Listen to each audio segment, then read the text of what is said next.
இறையேசுவில் எனக்கு பிரியமான சகோதர சகோதரிகளே, இன்று ஆண்டின் பொது காலத்தின் 19ஆம் வாரம் புதன்கிழமையில் நாம் இருக்கின்றோம். இந்த நாள் உங்களுக்கு இனிய நாளாக அமைய வாழ்த்துகிறேன், ஜெபிக்கின்றேன். இன்றைய இறைவார்த்தை சிந்தனைகளுக்கு நாம் கவனமுடன் செவி கொடுப்போம். மோசே மோவாபு நாட்டில் இறந்தார். அவரைப் போல் இறைவாக்கினர் வேறு எவரும் இஸ்ரவேலில் எழுந்ததில்லை. இணைச்சட்ட நூலிலிருந்து வாசகம். அதிகாரம் 34, இறை திருவசனங்கள் 1-12 முடிய. அந்நாள்களில் மோசே மோவாபு சமவெளியிலிருந்து எரிகோவுக்கு கிழக்கே நெபே மலையில் உள்ள பிஸ்காவின் உச்சிக்கு ஏறி சென்றார். ஆண்டவர் அவருக்கு தான் வரையில் உள்ள கிளையாது நாடு முழுவதையும் காட்டினார். மேலும் நப்தலி முழுவதையும், எப்ராயிம் நிலப்பகுதியையும், மனாசே நிலப்பகுதியையும், யூதாவின் நிலப்பகுதியையும் முழுவதையும் மேற்கே மத்திய தரைக்கடல் வரையிலும் காட்டினார். மற்றும் நெகேபையும் பேரிச்சை மாநகராகிய எரிகோ முதல் சோவார் வரையிலும் உள்ள நிலப்பரப்பையும் காட்டினார். அப்போது ஆண்டவர் மோசேக்கு உரைத்தது: நான் உன் வழி மரபினருக்கு கொடுப்பேன் என்று ஆபிரகாம், ஈசாக்கு, யாக்கோபு ஆகியோருக்கு ஆணையிட்டு கூறிய நிலம் இதுவே. உன் கண்களால் நீ அதை பார்க்கும்படி செய்துவிட்டேன், ஆனால் நீ அங்கு போக மாட்டாய். எனவே ஆண்டவர் கூறியபடியே அவர் தம் ஊழியர் மோசே மோவாபு நாட்டில் இறந்தார். மோவாபு நாட்டில் பெத்பகோருக்கு எதிரே உள்ள பள்ளத்தாக்கில் அவர் அவரை அடக்கம் செய்தார். ஆனால் இன்று வரை எந்த மனிதருக்கும் அவரது கல்லறை இருக்குமிடம் தெரியாது. மோசே இறக்கும்போது அவருக்கு வயது 120. அவரது கண்கள் மங்கினதும் இல்லை, அவரது வலிமை குறைந்ததும் இல்லை. மோவாபு சமவெளியில் இஸ்ரவேல் மக்கள் மோசேக்காக 30 நாள்கள் துக்கம் கொண்டாடினர். மோசேக்காக இஸ்ரவேல் மக்கள் அழுது துக்கம் கொண்டாடின நாள்கள் நிறைவுற்றன. நூனின் மகனாகிய யோசுவாவின் மேல் மோசே தம் கைகளை வைத்தார். அவர் ஞானத்தின் ஆவியால் நிரம்ப பெற்றிருந்தார். இஸ்ரவேல் மக்கள் யோசுவாவுக்கு செவி கொடுத்து மோசேக்கு ஆண்டவர் கட்டளையிட்டபடி நடந்தார்கள். ஆண்டவர் நேருக்கு நேர் சந்தித்த மோசேயைப் போல் இறைவாக்கினர் வேறெவரும் இஸ்ரவேலில் இதுகாரும் எழுந்ததில்லை.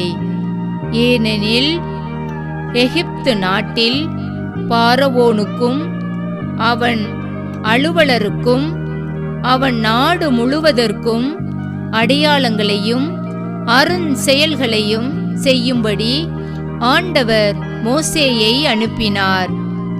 இஸ்ரவேலர் அனைவரின் கண்கள் காணுமாறு அவர் ஆற்றிய அனைத்து ஆற்றல் மிகு செயல்களும் அச்சுறுத்தும் மாபெரும் செயல்களுமே இதற்கு சான்றாகும். ஆண்டவரின் அருள்வாக்கு. இறைவனுக்கு நன்றி. பதிலுரை பாடல். திருப்பாடல் 66. பல்லவி. நம்மை உயிர் வாழ செய்த இறைவன் போற்றி. அனைத்துலகோரே கடவுளை போற்றி ஆர்ப்பரியுங்கள். அவரது பெயரின் மாட்சியை புகழ்ந்து பாடுங்கள். அவரது புகழை மேன்மைப்படுத்துங்கள். கடவுளை நோக்கி உம் செயல்கள் எவ்வளவு அஞ்சத்தக்கவை என்று போற்றுங்கள். பல்லவி. நம்மை உயிர் வாழ செய்த இறைவன் போற்றி. வாரீர், கடவுளின் செயல்களை பாரீர். அவர் மானிடரிடையே ஆற்றி வரும் செயல்கள் அஞ்சுதற்கு உரியவை. மக்களினங்களே, நம் கடவுளை போற்றுங்கள். அவரை புகழ்ந்து பாடும் ஒளி கேட்க செய்யுங்கள். பல்லவி. நம்மை உயிர் வாழ செய்த இறைவன் போற்றி. கடவுளுக்கு அஞ்சி நடப்போரே, அனைவரும் வாரீர், கேளீர். அவர் எனக்கு செய்ததனை எடுத்துரைப்பேன். அவரிடம் மன்றாட என் வாய் திறந்தது. அவரை ஏத்தி புகழ என் நா எழுந்தது. பல்லவி. நம்மை உயிர் வாழ செய்த இறைவன் போற்றி. அல்லேலூயா, அல்லேலூயா. கடவுள் கிறிஸ்துவின் வாயிலாக அவர்களை தம்மோடு ஒப்புரவாக்கினார். அந்த ஒப்புரவு செய்தியை அவரே எங்களிடம் ஒப்படைத்தார். அல்லேலூயா. ஆண்டவரே, நற்செய்தியை தகுந்த விதத்தில் எடுத்து சொல்ல என் உள்ளத்தையும் உதட்டையும் தூய்மையாக்கும். ஆண்டவர் உங்களோடு இருப்பாராக, உம் ஆன்மாவோடும் இருப்பாராக. தூய மத்திய எழுதிய பரிசுத்த நற்செய்தியிலிருந்து வாசகம். ஆண்டவரே, மாட்சி உமக்கே. மத்திய நற்செய்தி அதிகாரம் 18, இறை வார்த்தைகள் 15 20 முடிய. அக்காலத்தில் இயேசு தம் சீடர்களிடம் கூறியது: உங்கள் சகோதரர் சகோதரிகளுள் ஒருவர் உங்களுக்கு எதிராக பாவம் செய்தால், நீங்களும் அவரும் தனித்திருக்கும்போது அவரது குற்றத்தை எடுத்து காட்டுங்கள். அவர் உங்களுக்கு செவி சாய்த்தால் நல்லது, உங்கள் உறவு தொடரும்.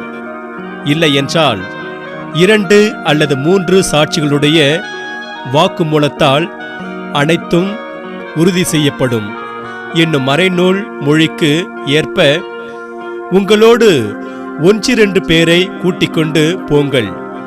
அவர்களுக்கும் செவி சாய்க்காவிடில் திருச்சபையிடம் கூறுங்கள்.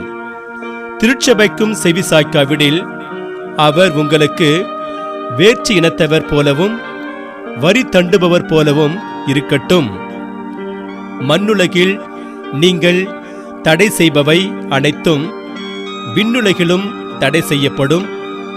மண்ணுலகில் நீங்கள் அனுமதிப்பவை அனைத்தும் விண்ணுலகிலும் அனுமதிக்கப்படும் என நான் உறுதியாக உங்களுக்கு சொல்கிறேன்.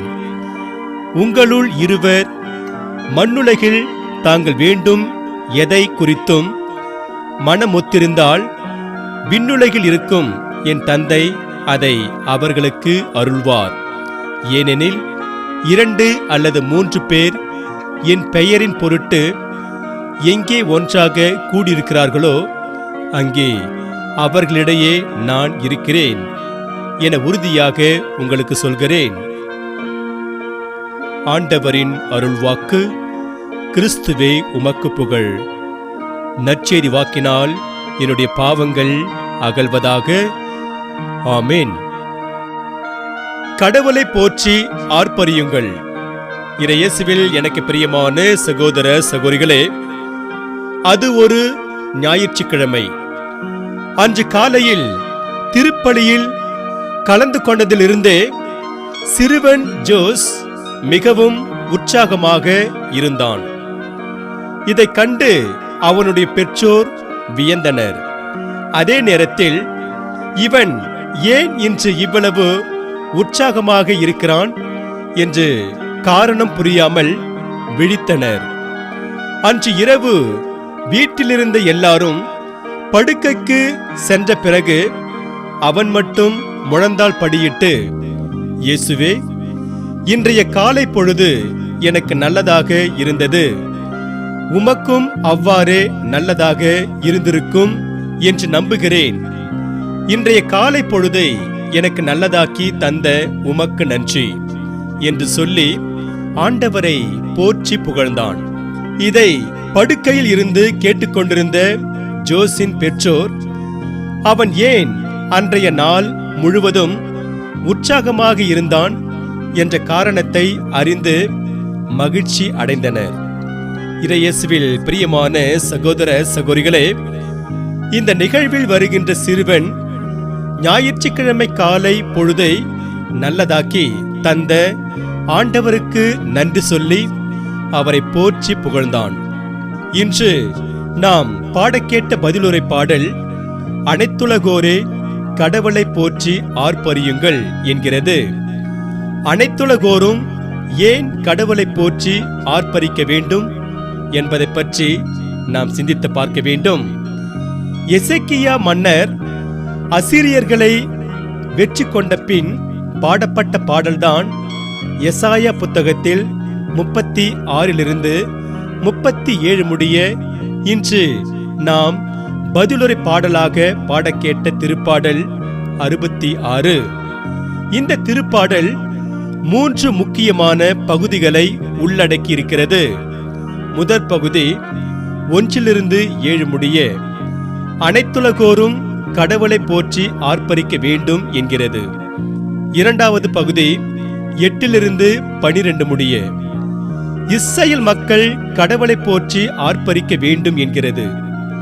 மூன்றாவது பகுதி 13 20 முடிய ஒவ்வொருவரும் கடவுளை போற்றி ஆர்ப்பரிக்க வேண்டும் என்கிறது.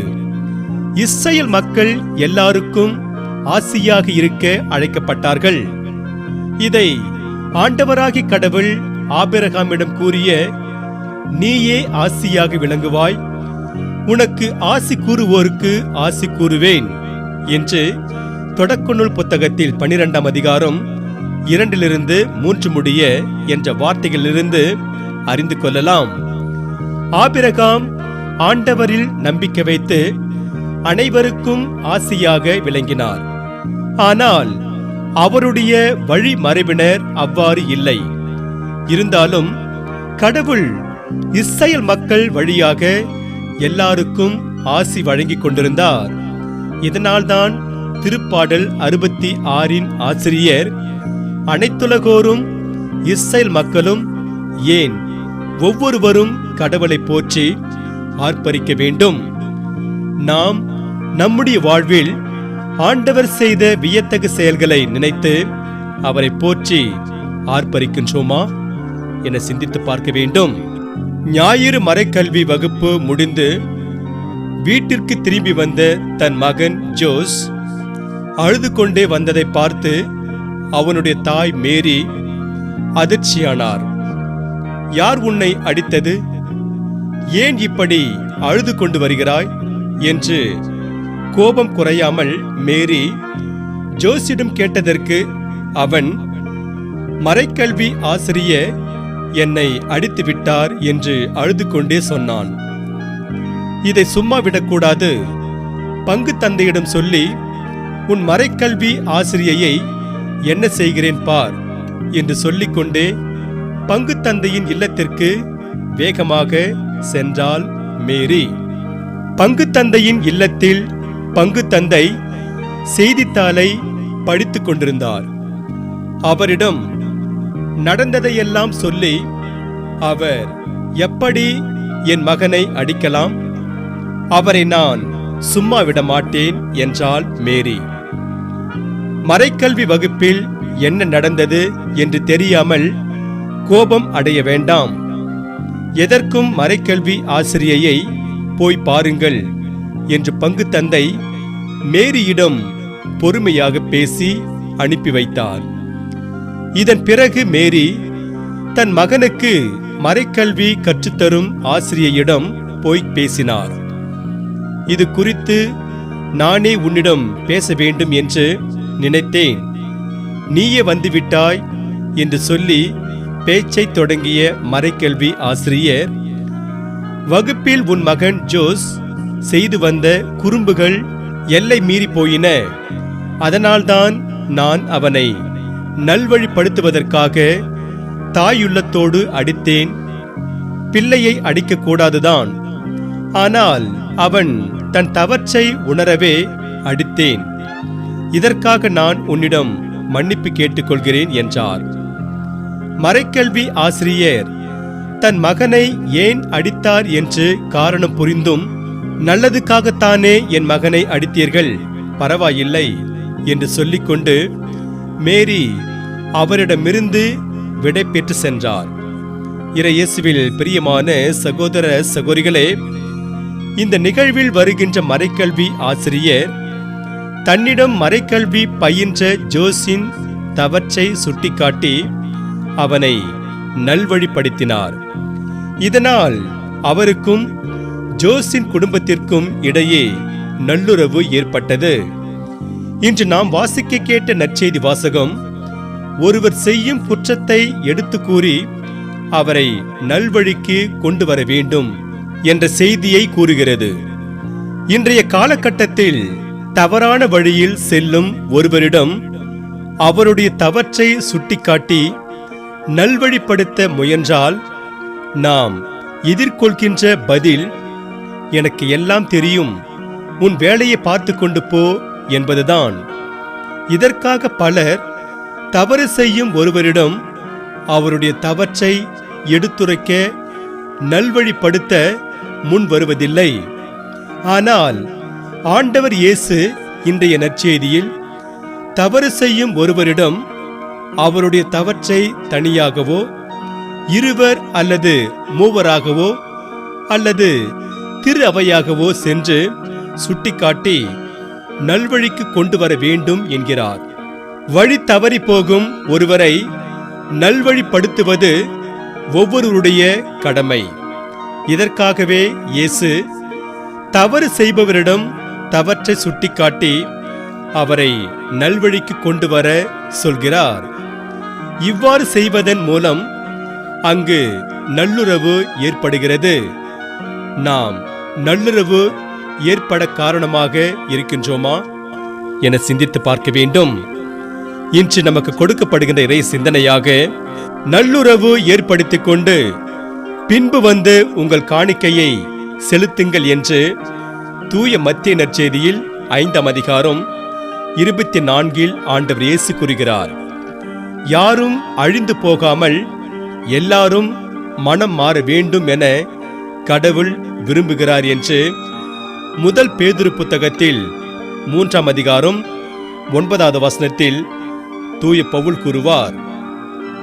ஒவ்வொருவரும் மற்றவருக்கு காவலாளிகள் என்பதை உணர்ந்தவர்களாய் வழித்தவறி நடப்பவர்களை நல்வழிக்கு கொண்டு வருவோம். இன்று நமக்கு கொடுக்கப்படுகின்ற இறை வார்த்தையாக, உங்கள் தீய வழிகள் நின்று திரும்புங்கள் என்று எசேக்கியேல் புத்தகத்தில் 33ஆம் அதிகாரம் 11 ஆண்டவர் கூறுகிறார். ஆகையால் இறையேசுவில் பிரியமான சகோதர சகோதரிகளே, நாம் தீய வழியில் செல்லாது, மற்றவர்களை தீய வழியில் செல்ல விடாது, நல்வழியில் நடந்து இறையருளை நிறைவாக பெறுவோம். இறைவன் உங்கள் அனைவரையும் நிறைவாக ஆசீர்வதிப்பாராக. ஆமென்.